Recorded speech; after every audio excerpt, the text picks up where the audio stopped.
Hi everyone, this is Alexandra from Alexandra Plans on Instagram, and this is my channel. I've started this channel to answer any questions that you guys have for me on Instagram. I get a lot of the same types of questions, so I figured I would start this channel as a way to answer those questions, but to also for you to get to know me on a human level. And I want to share with you my obsession with all things planning related and art journaling, which I have really gotten into over the past 8 months or so.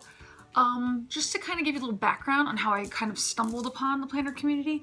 I had my son last April, and I've been on maternity leave ever since.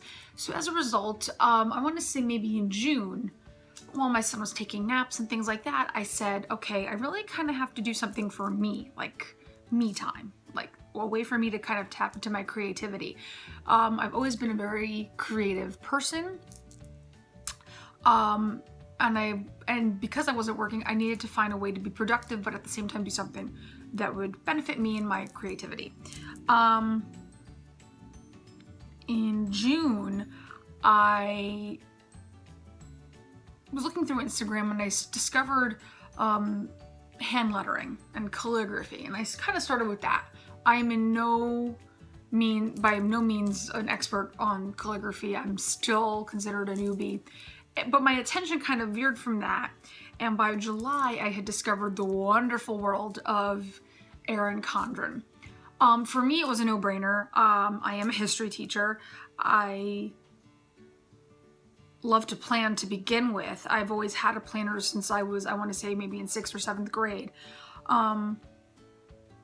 And I love to be creative, so I said, oh my god, this is like the perfect storm of all these different variables just coming together, and I'm like, it just spoke to me, like it was calling my name. In addition, like I didn't realize, like, I mean, as I started getting into it, all of these like sticker shops and things, and I'm like, oh my god, it blew my mind.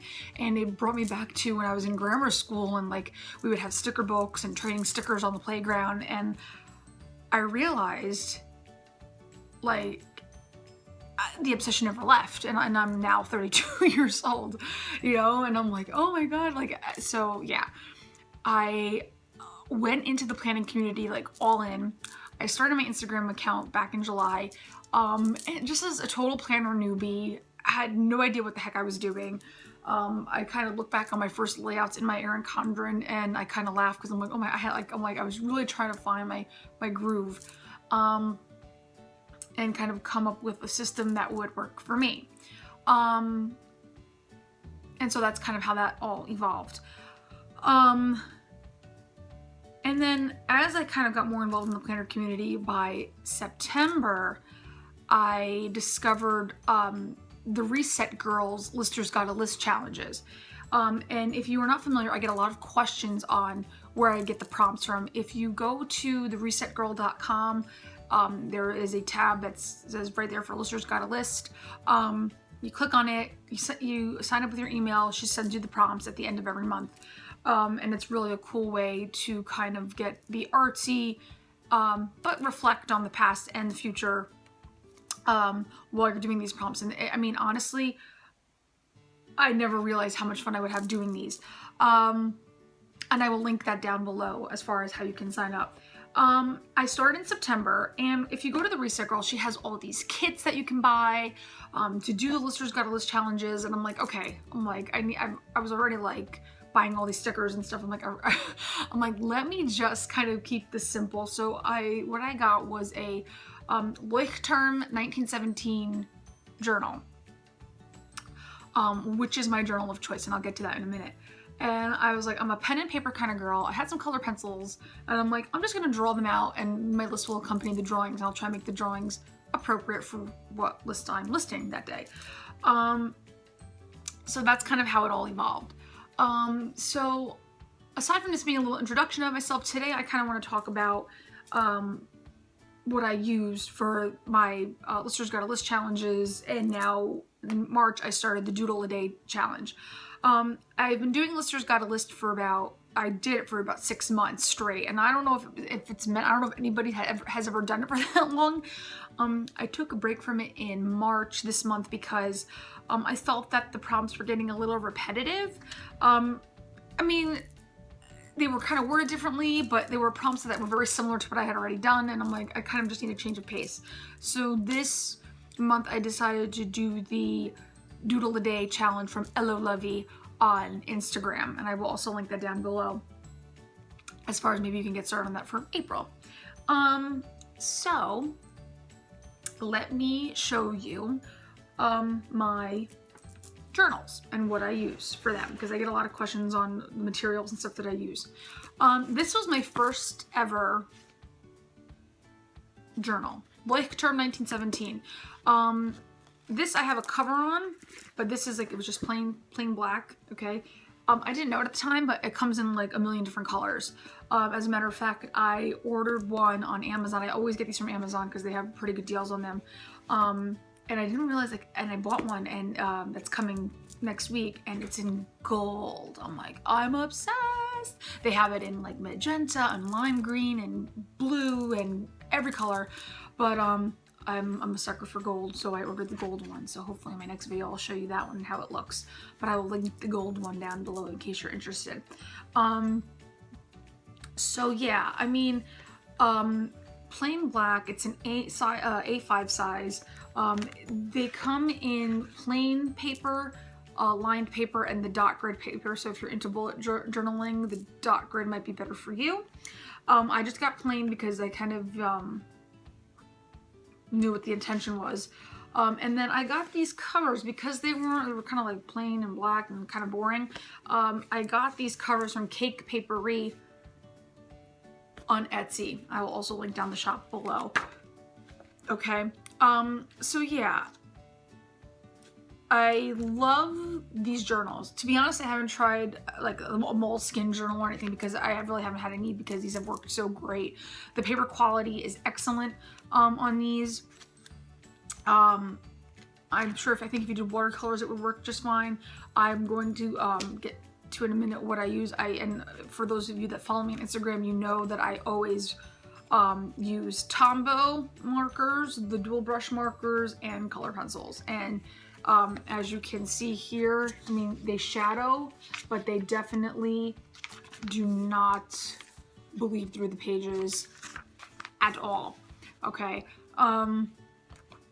And I'm just obsessed with the Leuchtturm 1917 journals. They're my favorite.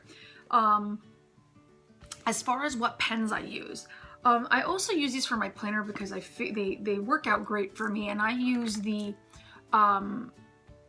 Pigma Micron archival ink pens.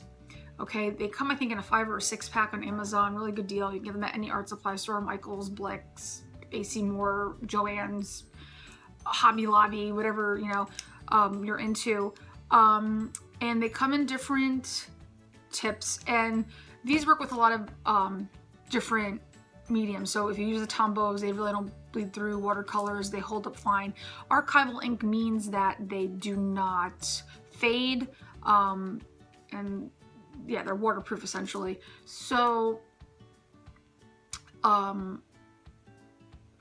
fabulous. They really are. I also have the Copic multi-liners. I haven't really, I mean, those are really fine lines.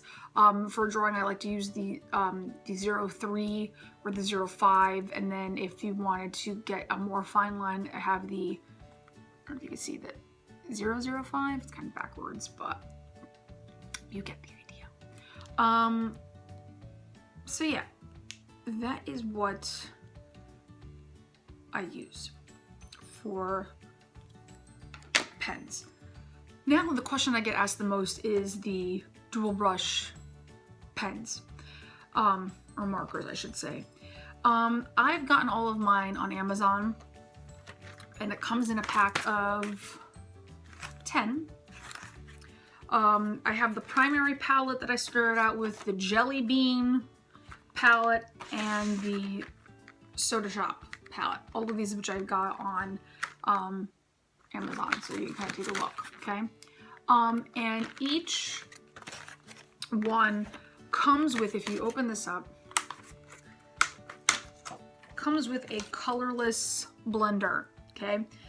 And basically this blends colors together. When I was researching markers, I wanted something, I'm a beginner, okay? So I didn't want to, I didn't know how serious this hobby would become, you know?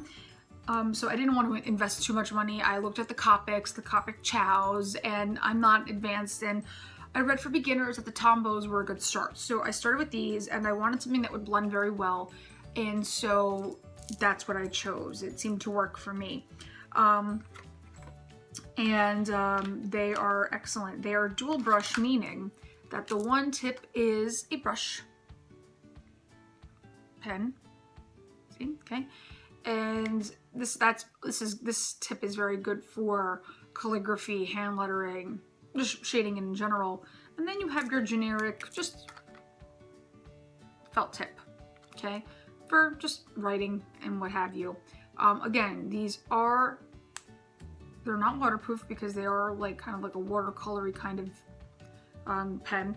If you go on to Tombow USA's Instagram page, it's amazing what people are doing with these Tombow markers. The possibilities are endless. There's the good old freezer bag trick. You put some colors down on a freezer bag, you spritz some water on it, you blend the colors together, and you do these crazy magical things with them. It's amazing. Also, the thing with the packs, I've also gone to Blick's Art Supply because they do sell them individually. So because I don't want to get duplicates if I keep getting different packs, I just buy them individually. So like the other 2 weeks ago, I started getting like pastels and stuff, and I buy them one at a time as I need them. But the Tombows are absolutely great. They are water-based, which makes them blendable. And yeah, people use them for stamping, in addition to obviously lettering and drawing. So that is my preference. So that's the Tombow dual brush. Then the other thing that I use are Prismacolor color pencils. I've gotten the 48 count. I thought that was a good place to start. They have, I think, 96 count, 144 count. I don't know, it's crazy. But on the back, it kind of shows you like the colors, and I thought it was a good place to start.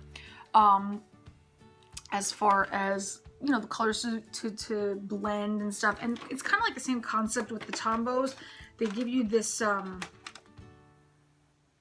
this blender, and it has like a clear tip. This has been used to Kingdom Come, guys.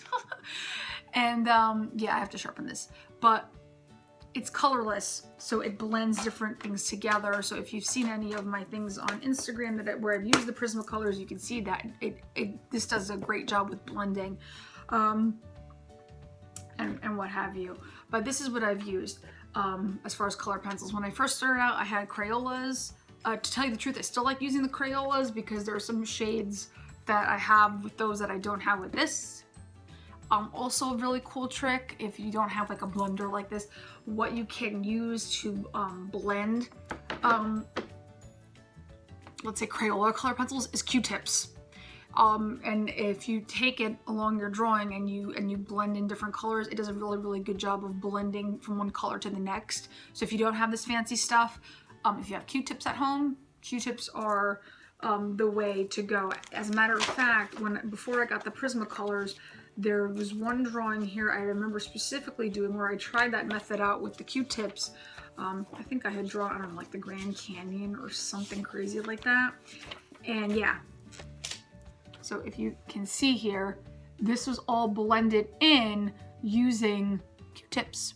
So yeah, it's really kind of cool. So that's a neat trick. Okay. So that's really it for what I use for the art journaling. I will link everything down below, and what I will do next is I will do a flip through of my journal. So if you have any questions, please comment down below. Please don't forget to subscribe, and let's get to the flip through.